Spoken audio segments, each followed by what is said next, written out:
Je t'interdis de sortir comme ça. On dirait une pute, je te préviens. Quoi? La scène est violente, elle est pourtant inspirée de témoignages recueillis dans ce lycée. Ici, 70% des élèves sont des garçons, les insultes peuvent être quotidiennes. Ferme ta gueule et dépêche-toi.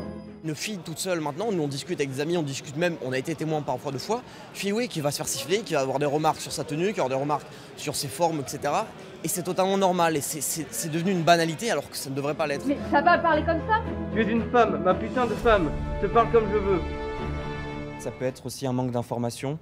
Voilà, on part de clichés et puis ça prend une ampleur qui est malheureusement trop grande, trop importante et qui peut mener à voilà, diverses actions envers les femmes qui sont irréparables parfois.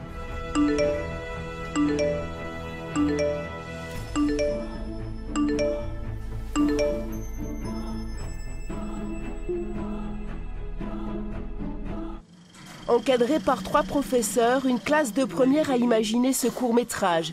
Il retrace l'évolution de la condition de la femme.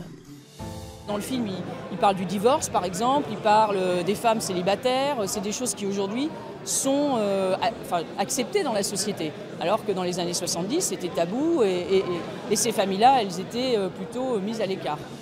Un travail historique, une rencontre avec leurs députés et un constat partagé. Malgré les lois votées, les inégalités demeurent. Le plus souvent, je pense, c'est les hommes qui font les lois et c'est plus souvent eux qui les harcèlent, voilà. Ouais. Ou pas, qu'ils appliquent ou pas. Ouais. Voilà. Mais après, les textes ne suffisent pas, il y a le quotidien. Et le quotidien, c'est vous qui devez le prendre en main. Vous avez bon espoir? Ces élèves proposent pourtant de changer le scénario de leur court-métrage et pourquoi pas le cours de l'histoire.